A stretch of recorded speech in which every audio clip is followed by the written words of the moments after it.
সুপ্রিয় শিক্ষার্থীবৃন্দ, শুভ দুপুর। আমি শেখ আসাদুজ্জামান পারভেজ আবার হাজির হয়েছি তোমাদের সামনে। আজকে আমি যুক্তিবিদ্যার বিকাশে এবং উন্নয়নে যে সকল দার্শনিকদের অবদান রয়েছে বা মহান ব্যক্তিদের অবদান রয়েছে, আমি তাদের জীবনী এবং তাদের অবদান নিয়ে আলোচনা করব। আমরা গত ক্লাসে অ্যারিস্টটল এবং জে.এস. মিলের অবদান সম্পর্কে আলোচনা করেছি। এখন আমরা আরো অবশিষ্ট যারা আছেন তাদের বিষয় নিয়ে আমরা আলোচনা করব। তো আমরা আলোচনা শুরু করি। বলছে ভাববাদী যুক্তিবিদ। ইনি হচ্ছে ভাববাদী যুক্তিবিদ, দ্যাট মিনস হচ্ছে চিন্তাবিদ আর কি। বলছে ভাববাদী যুক্তিবিদ জোসেফ যুক্তিবিদ্যাকে চিন্তার বিজ্ঞান হিসেবে সংজ্ঞায়িত করার চেষ্টা করেছেন। এখানে আমরা একটি কিন্তু এমসিকিউ পেয়েছি। আমরা যদি এরকম প্রশ্ন থাকে যে কোন যুক্তিবিদ যুক্তিবিদ্যাকে চিন্তার বিজ্ঞান হিসেবে সংজ্ঞায়িত করেছেন বা সংজ্ঞায়িত করার চেষ্টা করেছেন, তাহলে নিচে বিভিন্ন দার্শনিকদের নাম থাকবে। সেই নামগুলোর মধ্যে যেখানে আমরা দেখব যে ভাববাদী যুক্তিবিদ জোসেফ, সেইটাকে আমরা বৃত্ত ভরাট করব বা টিক দিব। ঠিক আছে, তাহলে এই লাইন থেকে আমরা একটা এমসিকিউ পেলাম।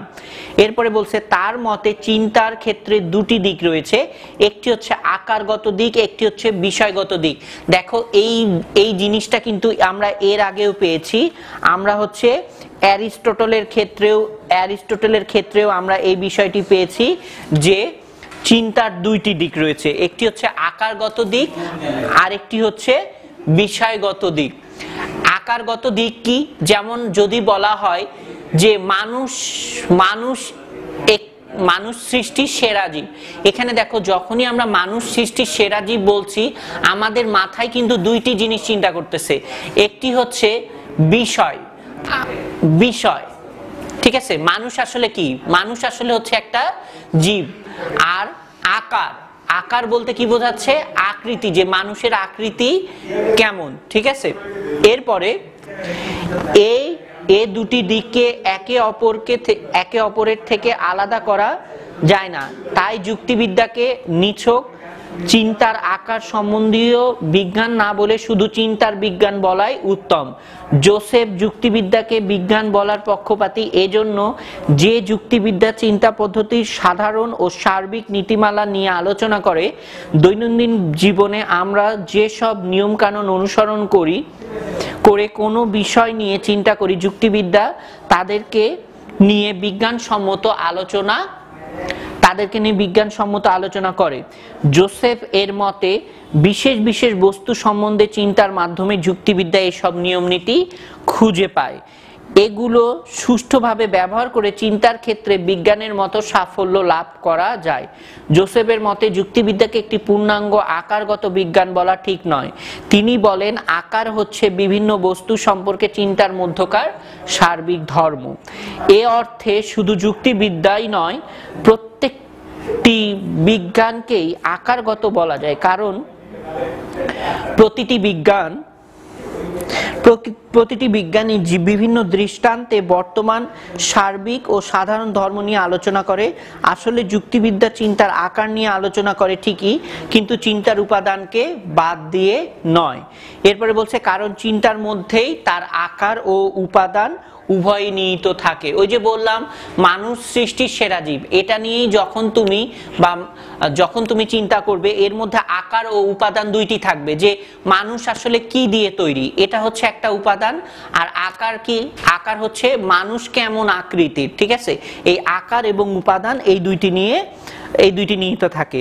জোসেফ যুক্তি দেখান যে আমরা যখনই কোনো চিন্তার নিয়মাবলী নিয়ে আলোচনা করতে যাই, তখনই যেসব বিষয় থেকে ওইরূপ চিন্তা উৎপন্ন হয় তাদের ভিন্ন ভিন্ন বৈশিষ্ট্যের প্রতি লক্ষ্য রাখতে হয়। যেমন বিভিন্ন প্রকার ফুলের মধ্যে তাদের আকার ভিন্ন রূপে বর্তমান। একইভাবে চিন্তার বিভিন্ন বিষয়ের মধ্যে চিন্তার আকারও ভিন্ন ভিন্ন রূপ বর্তমান। চিন্তার আকার, তাহলে বিভিন্ন বিষয়ের মধ্যে চিন্তার আকারও ভিন্ন ভিন্ন হবে, এটাই স্বাভাবিক। বিভিন্ন প্রকার ফুলের বিভিন্ন বিভিন্ন বৈশিষ্ট্য না থাকলে আমরা যেমন ফুলের আকার কে ঠিকমতো জানতে পারি না, একইভাবে চিন্তার বিষয় সম্পর্কে সঠিক ধারণা না থাকলে আমরা চিন্তার আকারকে বুঝতে পারি না, অর্থাৎ বিষয়কে বাদ দিয়ে কোনোভাবেই তার আকারকে পাওয়া যায় না। তাই যুক্তিবিদ্যা শুধুমাত্র আকারগত বিজ্ঞান নয়, যুক্তিবিদ্যা হচ্ছে একটি বিষয়গত বিজ্ঞান। তাহলে এই যে যুক্তিবিদ্যা যে শুধু আকারগত কোনো বিজ্ঞান নয়, বিষয়গত বিজ্ঞান, এটি কে বলেছেন? ভাববাদী যুক্তিবিদ জোসেফ বলেছেন। জোসেফ মনে করেন যে কোনো অর্থে যুক্তিকে কলাবিদ্যা বলা যায় না, কারণ কলাবিদ্যা বস্তুর অন্তর্নিহিত সত্তার মধ্যে পরিবর্তন ঘটায়। যুক্তিবিদ্যা কোনো বিষয় সম্পর্কিত চিন্তার ক্ষেত্রে পরিবর্তন সাধনের জন্য কাজ করে না। যুক্তিবিদ্যার কাজ হচ্ছে বিজ্ঞানসম্মত চিন্তার স্বরূপ আলোচনা করা, একটি আদর্শের আলোকে বৈধ ও অবৈধ যুক্তির স্বরূপ নির্ণয় করা। তাহলে যুক্তিবিদ্যা কি করবে? একটি আদর্শের আলোকে বৈধ এবং অবৈধ যুক্তির স্বরূপ নির্ণয় করবে এবং বৈধভাবে চিন্তা করতে আমাদেরকে সাহায্য করবে।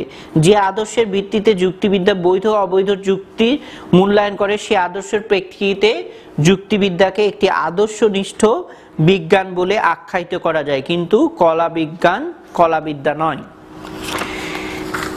এরপরে I.M. কপি, ইনি কি বলেছেন? ইনি একজন দার্শনিক, বলছে আধুনিক কালে যুক্তিবিদ I.M. কপি যুক্তিবিদ্যায় প্রতীক স্বার্থে সার্থক ব্যবহার নিশ্চিত করেছেন। তাহলে এখানে আমরা একটা এমসিকিউ পেলাম। কি এমসিকিউ পেলাম? যে কোন দার্শনিক যুক্তিবিদ্যায় প্রতীকের সার্থক ব্যবহার করেছেন, সেটা হচ্ছে I.M. কপি। ইনি হচ্ছে আধুনিক যুক্তিবিদ্যায় প্রতীকের সার্থক ব্যবহার করেছেন। এই এমসিকিউ, এখান থেকে আমরা একটি এমসিকিউ পেলাম। এরপরে বলছে তিনি একজন প্রতীক যুক্তিবিদ। তাহলে যদি বলা হয় নিচের কোন দার্শনিক প্রতীক যুক্তিবিদ, তাহলে আমাদেরকে বলতে হবে এমসিকিউ যদি থাকে, মনে করো এরকম 4 জনের নাম দেয়া থাকলো, জোসেফ, জেল, মিল, অ্যারিস্টটল এবং I.M. কপি, তাহলে কার নামে আমরা গোল চিহ্ন দিব, বৃত্ত ভরাট করব? I.M. কপি। এনাকে বলা হয় প্রতীক যুক্তিবিদ, মানে ইনি সবসময় প্রতীক দিয়ে যুক্তি দেখাতেন।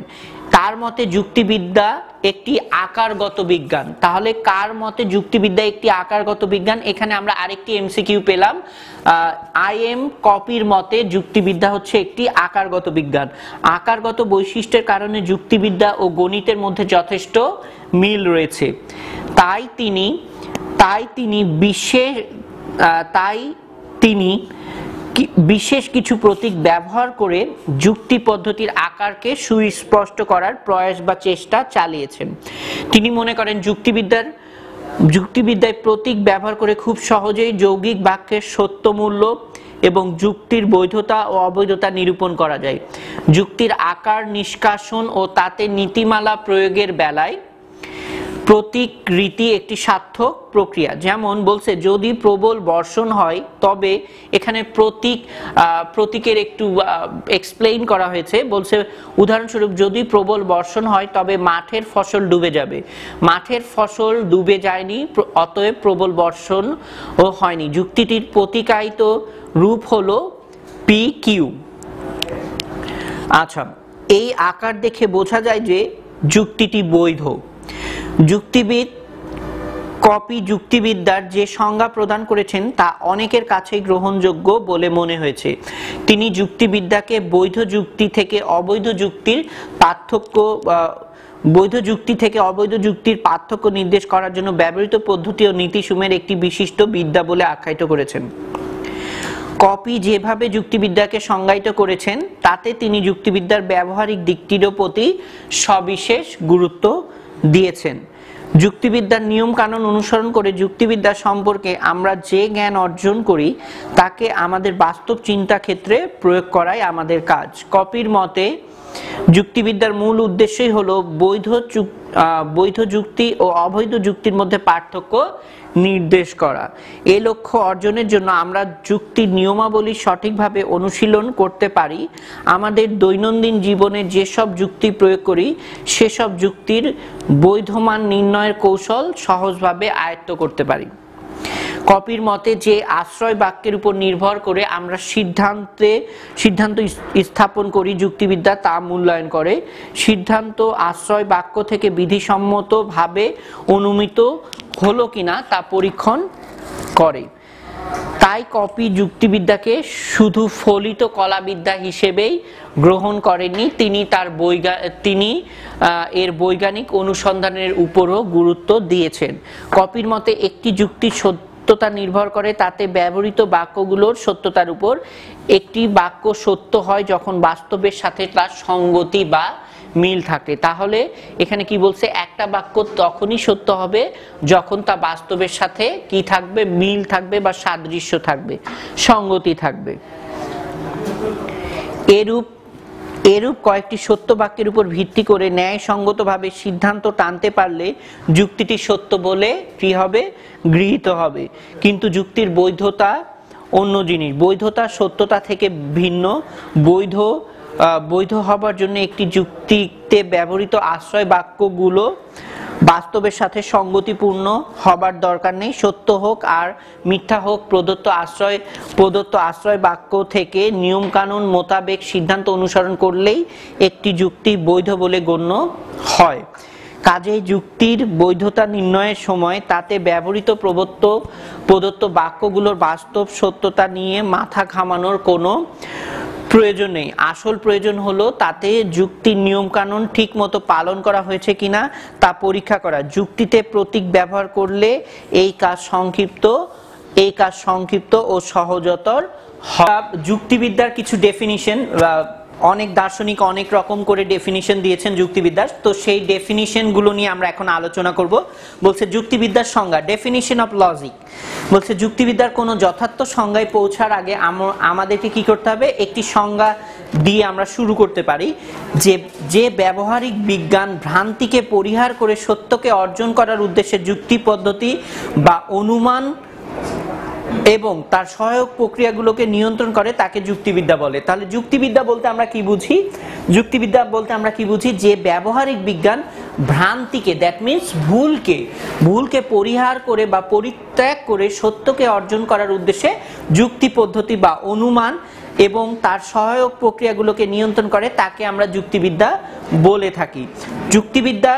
যুক্তিবিদ্যার এই সংজ্ঞাটিকে বিশ্লেষণ করলে আমরা এর মধ্যে নিম্নের বৈশিষ্ট্যগুলোর সন্ধান পাই। প্রথমত, যুক্তিবিদ্যা একটি বিজ্ঞান। অন্যান্য বিজ্ঞানের মতো এরও একটি আলোচনার নিজস্ব ক্ষেত্র আছে। বিজ্ঞান হিসেবে যুক্তিবিদ্যার সঠিক চিন্তা পদ্ধতি বা অনুমানের নিয়মাবলী নিরূপণ করে এবং সে বিষয়ে আমাদেরকে জ্ঞান দান করে। দ্বিতীয়ত, যুক্তিবিদ্যা একটি ব্যবহারিক বিজ্ঞান বা একটি কলা। কলাবিদ্যা বিশেষ কোনো উদ্দেশ্য সাধনের জন্য কিছু ব্যবহারিক নিয়মাবলী নিরূপণ করে। কলা হিসেবে যুক্তিবিদ্যার অনুমানের নিয়মাবলীকে আমাদের ব্যবহারিক চিন্তাক্ষেত্রে প্রয়োগ করে কিভাবে সত্যকে অর্জন করা যায় তার নির্দেশ দান করে। যুক্তিবিদ্যায় এই প্রায়োগিক দিকটি প্রমাণ করে এটি একটি কলাবিদ্যা।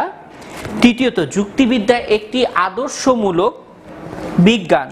এর উদ্দেশ্য হচ্ছে সত্যকে অর্জন করে যুক্তিবিদ্যা সত্যের প্রকৃতি বর্ণনার পরিবর্তে তার সত্যাসত্য বিচার করে। সত্যের আদর্শকে সামনে রেখে যুক্তিবিদ্যা সঠিক যুক্তি পদ্ধতির নিয়ম ও কানুন আবিষ্কার করে এবং তাদের মূল্য নিরূপণ করে। ভ্রান্তিকে পরিহার করে সত্যকে অর্জন করাই যুক্তিবিদ্যার আদর্শ। তাহলে কি বলছে, যুক্তিবিদ্যার আদর্শ কি? যুক্তিবিদ্যার আদর্শ হচ্ছে ভ্রান্তি বা ভুলকে পরিহার করে সত্যকে অর্জন করতে হবে, এটাই হচ্ছে যুক্তিবিদ্যার আদর্শ। চতুর্থত, যুক্তিবিদ্যার মূল আলোচ্য বিষয় হচ্ছে যুক্তি পদ্ধতি বা অনুমান। তবে যুক্তিবিদ্যার আলোচনা শুধুমাত্র অনুমানের মধ্যেই সীমাবদ্ধ নয়। অনুমান ছাড়াও যুক্তিবিদ্যার সংজ্ঞা, বিভাগ, ব্যাখ্যা, শ্রেণীকরণ প্রভৃতি প্রক্রিয়া নিয়ে আলোচনা করে। অনুমানকে জানতে ও বুঝতে এবং অনুমানের সিদ্ধান্ত স্থাপনে সহায়তা করে বলে এগুলো যুক্তিবিদ্যার আলোচ্য বিষয়ের অন্তর্ভুক্ত। পঞ্চমত, যুক্তিবিদ্যা প্রমাণ ও আবিষ্কারের বিজ্ঞান। তাহলে যুক্তিবিদ্যাকে কি বলা হচ্ছে? প্রমাণ ও আবিষ্কারের বিজ্ঞান। যুক্তিবিদ্যা অনুমান ও তার সহায়ক প্রক্রিয়াগুলোকে যথাযথভাবে নিয়ন্ত্রণ করে এবং চিন্তার মৌলিক নিয়মাবলী প্রয়োগ করে সত্য অনুসন্ধানের পথ সুগম করে। যুক্তিবিদ্যার এহেন বা এরকম আর কি, যুক্তিবিদ্যার এহেন প্রয়াসের ফলে বা চেষ্টার ফলে অজানা সত্যকে আবিষ্কার করা এবং তাকে প্রকাশ করা সম্ভব হয়। যুক্তিবিদ্যার অর্থ, উদ্দেশ্য ও বিষয়বস্তু আলোচনা করে আমরা যুক্তিবিদ্যা সম্পর্কে এ ধারণা পাই, তার উপর ভিত্তি করে আমরা ভাষার একটু হেরফের করে নানাভাবে যুক্তিবিদ্যার সংজ্ঞা প্রদান করতে পারি। যেমন যুক্তিবিদ্যা হচ্ছে এমন একটি সুশৃঙ্খল বৈজ্ঞানিক আলোচনা যা মিথ্যাকে বর্জন করে সত্যকে অর্জন করার মানসে সঠিক চিন্তা পদ্ধতি বা অনুমান এবং তার সহায়ক প্রক্রিয়াসমূহ সম্পর্কে কতকগুলো নিয়ম কানুন প্রণয়ন করে এবং সেগুলোকে আমাদের বাস্তব চিন্তা ক্ষেত্রে প্রয়োগ করার নির্দেশ দেয়। তাহলে আমরা এখানে লজিক বা যুক্তিবিদ্যার সংজ্ঞা আমরা কি পেলাম? যুক্তিবিদ্যা হচ্ছে, তাহলে আমরা যুক্তিবিদ্যার সংজ্ঞা এখানে পেলাম যে যুক্তিবিদ্যা হচ্ছে এমন একটি বিজ্ঞান বা সুশৃঙ্খল বিজ্ঞান যেটা আমাদেরকে কি করে, আমাদেরকে বিভিন্ন চিন্তা, অনুমান এবং বিভিন্ন সহায়ক প্রক্রিয়ার মাধ্যমে মিথ্যাকে বর্জন করে সত্যকে অর্জন করার জন্য আমাদের কি করে, নির্দেশ প্রদান করে। এরপরে বলছে যুক্তিবিদ্যা হলো, আরো ডেফিনিশন দেয়া আছে, বলছে যুক্তিবিদ্যা হলো এমন একটি আদর্শমূলক প্রায়োগিক বিজ্ঞান, মানে প্রায়োগিক অর্থাৎ প্রায়োগিক বিজ্ঞান যা সত্যের সন্ধান লাভের ও ভ্রান্তি পরিহারের অভিপ্রায়ে যুক্তি পদ্ধতি ও তার সহায়ক প্রক্রিয়াসমূহ পর্যালোচনা করে।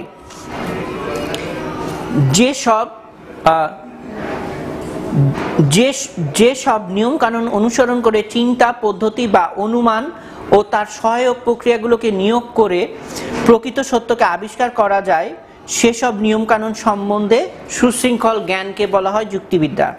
সংক্ষেপে বলতে গেলে যুক্তিবিদ্যা হচ্ছে এমন একটি সুশৃঙ্খল বৈজ্ঞানিক আলোচনা বা মিথ্যাকে বর্জন করে সত্যকে অর্জন করার মানুষের সঠিক চিন্তা পদ্ধতি বা অনুমান সম্পর্কে কতগুলো নিয়ম কানুন প্রণয়ন করে এবং সেগুলোকে আমাদের বাস্তব চিন্তা ক্ষেত্রে প্রয়োগ করার নির্দেশ প্রদান করে। যুক্তিবিদ্যা হলো এমন একটি আদর্শমূলক প্রায়োগিক বিজ্ঞান যা সত্যের সন্ধান লাভের এবং ভ্রান্তি পরিহারের অভিপ্রায়ে যুক্তি পদ্ধতি ও তার সহায়ক প্রক্রিয়াসমূহ যথা সংজ্ঞা, বিভাগ, ব্যাখ্যা, শ্রেণীকরণ ইত্যাদি সম্বন্ধে পর্যালোচনা করে। নিম্নে কয়েকজন যুক্তিবিদের সংজ্ঞা প্রদান করা হলো।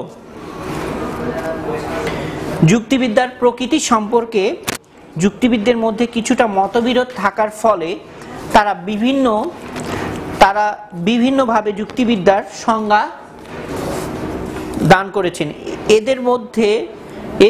এসব সংজ্ঞার মধ্যে কোনোটি ভ্রান্ত নয় বা কোনোটি ভুল নয়, তবে অধিকাংশ সংজ্ঞাই অব্যাপক। এদের প্রায় প্রতিটিতেই যুক্তিবিদ্যার শুধু এক বা একাধিক বৈশিষ্ট্য তুলে ধরা হয়েছে, মানে এখানে শুধু তাদের সংজ্ঞাগুলোতে যুক্তিবিদ্যার বৈশিষ্ট্য রয়েছে কিন্তু অন্যগুলো সম্পর্কে কোনো ইঙ্গিত দেয়া হয়নি, তাই এদের মধ্যে খুব কম সংজ্ঞাই পূর্ণাঙ্গ ও গ্রহণযোগ্য। এখন আমরা সমালোচকের দৃষ্টি দিয়ে নিম্নে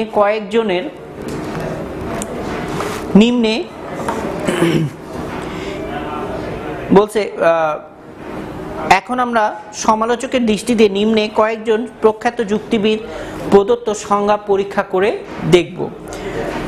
যুক্তিবিদ্যা হলো চিন্তার বিজ্ঞান, that means logic is the science of thought.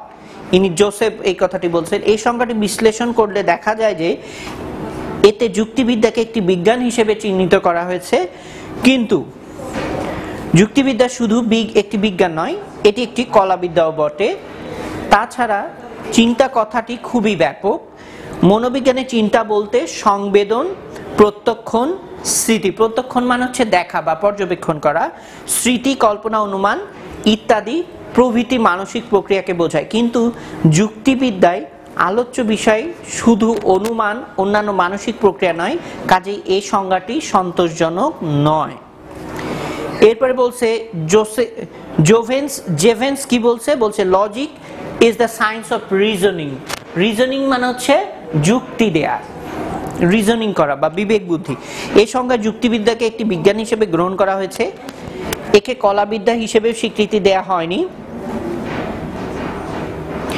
আসলে যুক্তিবিদ্যা একাধারে একটি বিজ্ঞান ও একটি কলা। তাছাড়া এই সংজ্ঞাটিতে যুক্তিবিদ্যাকে যুক্তি পদ্ধতির একটি তত্ত্বগত বিজ্ঞান বলে প্রতীয়মান হয়, এতে যুক্তিবিদ্যার ব্যবহারিক একটি দিক উপেক্ষিত হয়েছে। সুতরাং এই সংজ্ঞাটিও সন্তোষজনক নয়। এরপরে বলছে যুক্তিবিদ্যা হলো যুক্তি সংক্রান্ত কলা। Logic is the art of reasoning. এই সংজ্ঞাটিতে যুক্তিবিদ্যাকে একটি কলাবিদ্যা হিসেবে চিহ্নিত করা হয়েছে, একে বিজ্ঞান হিসেবে স্বীকৃতি দেয়া হয়নি। তাছাড়া এই সংজ্ঞায় যুক্তিবিদ্যাকে শুধুমাত্র যুক্তি বিষয়ক কলা হিসেবে গ্রহণ করা হয়েছে, কিন্তু বাস্তবে যুক্তি পদ্ধতি ছাড়াও সংজ্ঞা, বিভাগ, ব্যাখ্যাকরণ, শ্রেণীকরণ ইত্যাদি সহায়ক প্রক্রিয়াগুলো যুক্তিবিদ্যার আলোচ্য বিষয়ে অন্তর্ভুক্ত। আলোচ্য সংজ্ঞায় এ বিষয়ের কোনো উল্লেখ নেই, কাজেই সংজ্ঞাটি অসন্তোষজনক নয়। যুক্তিবিদ্যা হলো যুক্তি পদ্ধতির বিজ্ঞান ও কলা। Logic is the science of science and art of reasoning. এই সংজ্ঞায় যুক্তিবিদ্যাকে বিজ্ঞান ও কলা উভয় রূপে গ্রহণ করা হয়েছে, এতে যুক্তিবিদ্যাকে একটি তত্ত্বগত ও একটি ব্যবহারিক বিজ্ঞান হিসেবে স্বীকার করায় সংজ্ঞাটির গুণগত মান বৃদ্ধি পেয়েছে। এতে যুক্তিবিদ্যার উদ্দেশ্য ও আদর্শের কথা উল্লেখ করা হয়নি। তাছাড়া এতে যুক্তি পদ্ধতির সহায়ক প্রক্রিয়াগুলো সম্বন্ধেও কোনো ইঙ্গিত দেয়া হয়নি, কাজেই সংজ্ঞাটি সন্তোষজনক নয়। এরপরে টমসন কি বলছে? Logic is the science of laws of thought.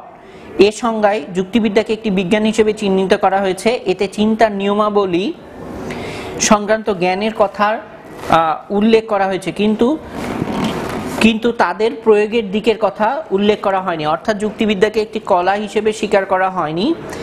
এ সংজ্ঞায় চিন্তার নিয়মাবলীকে যুক্তিবিদ্যার আলোচ্য বিষয় হিসেবে দেখানো হয়েছে, এতে সংজ্ঞা, বিভাগ, ব্যাখ্যাকরণ, শ্রেণীকরণ প্রভৃতি সহায়ক প্রক্রিয়া সম্বন্ধে কোনরূপে ইঙ্গিত দেয়া হয়নি। তাছাড়া চিন্তা কথাটি স্মৃতি, কল্পনা, অনুমান প্রভৃতি ভিন্ন প্রক্রিয়াকে অন্তর্ভুক্ত করে। চিন্তার বিজ্ঞান রূপে যুক্তিবিদ্যা শুধুমাত্র অনুমান নিয়ে আলোচনা করে, অন্যান্য প্রক্রিয়া নিয়ে নয়, কাজেই এই সংজ্ঞাটি গ্রহণযোগ্য নয়।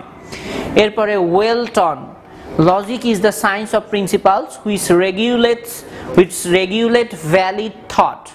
বলছে এই সংজ্ঞানুসারে যুক্তিবিদ্যা বৈধ চিন্তার নীতিমালা নিয়ন্ত্রণ করে। এই যে রেগুলেট শব্দটি রয়েছে বা আমরা রেগুলেট বলি, অর্থাৎ যুক্তিবিদ্যা এই নীতিমালা সম্বন্ধে আমাদের জ্ঞান দান করে এবং তাদের বাস্তব চিন্তার ক্ষেত্রে প্রয়োগ করার নির্দেশ দান করে। সুতরাং যুক্তিবিদ্যা একাধারে একটি বিজ্ঞান ও একটি কলা।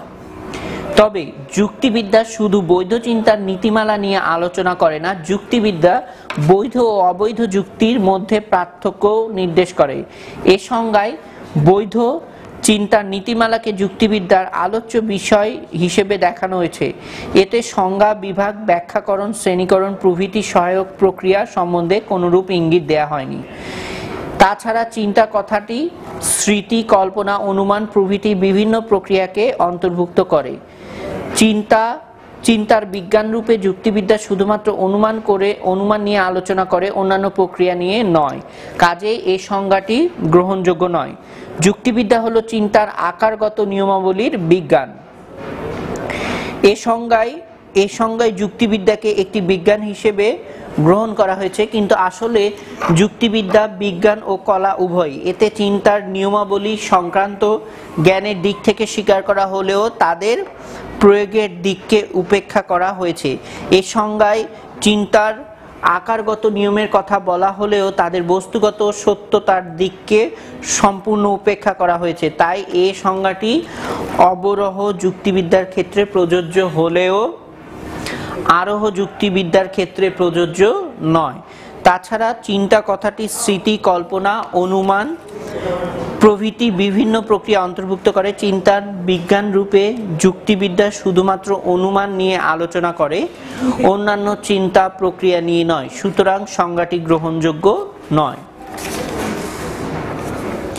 এরপরে বলছে logic is the science of the operation of the understanding in pursuit of truth. যুক্তিবিদ্যা হলো একটি বিজ্ঞান যা সত্যকে অনুসরণ করার জন্য মানুষের বোধশক্তির ক্রিয়া সম্বন্ধে আলোচনা করে। এই সংজ্ঞাটিতে যুক্তিবিদ্যাকে একটি বিজ্ঞান হিসেবে চিহ্নিত করা হয়েছে, তবে সংজ্ঞার মধ্যে সত্যকে অনুসরণ করার কথা বলাই বোঝা যায় যে এই বিজ্ঞানে একটি প্রয়োগের দিক এবং একটা উদ্দেশ্য আদর্শের দিক আছে। অর্থাৎ যুক্তিবিদ্যা একটি ব্যবহারিক বিজ্ঞান বা কলা এবং একটি আদর্শমূলক বিজ্ঞান, এদিক দিয়ে সংজ্ঞাটি গ্রহণযোগ্য। কিন্তু সংজ্ঞায় যুক্তিবিদ্যার উদ্দেশ্য আকারগত সত্যতা না বস্তুগত সত্যতা তা স্পষ্ট করে বলা হয়নি। তাছাড়া যুক্তিবিদ্যা শুধুমাত্র বোধ শক্তির ক্রিয়া নিয়ে আলোচনা করে না, সংজ্ঞা বিভাগ, ব্যাখ্যাকরণ, শ্রেণীকরণ প্রভৃতি সহায়ক প্রক্রিয়া নিয়েও আলোচনা করে। আলোচ্য সংজ্ঞায় এসবের কোনো উল্লেখ নেই, কাজেই সংজ্ঞাটি যুক্তিযুক্ত নয়। এরপরে বলছে Bartlett, logic may be defined as the systematic study of nature and application of the principles that are involved in correct thinking. নির্ভুল চিন্তাধারার সাথে সংশ্লিষ্ট রীতিনীতির প্রকৃতি ও প্রয়োগ সম্পর্কে ধারাবাহিক পর্যালোচনাকেই যুক্তিবিদ্যা বলে সংজ্ঞায়িত করা যায়। এই সংজ্ঞানুসারে যুক্তিবিদ্যা একাধারে একটি বিজ্ঞান ও একটি কলাবিদ্যা। বিজ্ঞান হিসেবে যুক্তিবিদ্যা নির্ভুল চিন্তাধারার রীতিনীতি নিয়ে আলোচনা করে, আর কলা হিসেবে যুক্তিবিদ্যা এগুলোকে যথাযথভাবে প্রয়োগের নির্দেশ দান করে। তবে সংজ্ঞাটিতে যুক্তিবিদ্যার উদ্দেশ্য আদর্শ কোনো কিছুই প্রতিফলিত হয় নাই, ফলে যুক্তিবিদ্যাকে একটি আদর্শমূলক বিজ্ঞান বলার সপক্ষে কোনো নির্দেশনা এতে নেই। তাছাড়া যুক্তিবিদ্যা শুধু নির্ভুল চিন্তাধারার রীতিনীতি নিয়ে আলোচনা করে না, যুক্তিবিদ্যা নির্ভুল ও ভুল চিন্তাধারার মধ্যে পার্থক্য নির্দেশ করে। এ সংজ্ঞায় নির্ভুল চিন্তাধারার রীতিনীতিকে যুক্তিবিদ্যার আলোচ্য বিষয় হিসেবে দেখানো হয়েছে। এতে চিন্তা ও অনুমানের সহায়ক প্রক্রিয়া সম্বন্ধে কোনরূপ ইঙ্গিত দেয়া হয়নি। কাজে কিছু কিছু ত্রুটি থাকার ফলে এই সংজ্ঞাটি গ্রহণযোগ্য নয়। তো আমরা যুক্তিবিদ্যার ডেফিনিশনের ব্যাপারে অনেক দার্শনিকদের এবং অনেক যুক্তিবিদদের ডেফিনিশন বা মতামত আমরা জানলাম। তো তোমরা বাসায় যেটুকু পড়ালাম এবং এমসিকিউ যেখানে বলেছি যে এখান থেকে এমসিকিউ হবে, ওগুলো তোমরা একটু ভালো করে গুরুত্ব দিয়ে পড়বে। তো সবাই ভালো থাকবে, সুস্থ থাকবে। নেক্সটে আবার নতুন কোনো টপিকস নিয়ে হাজির হব। সে পর্যন্ত ভালো থেকো। আল্লাহ হাফিজ।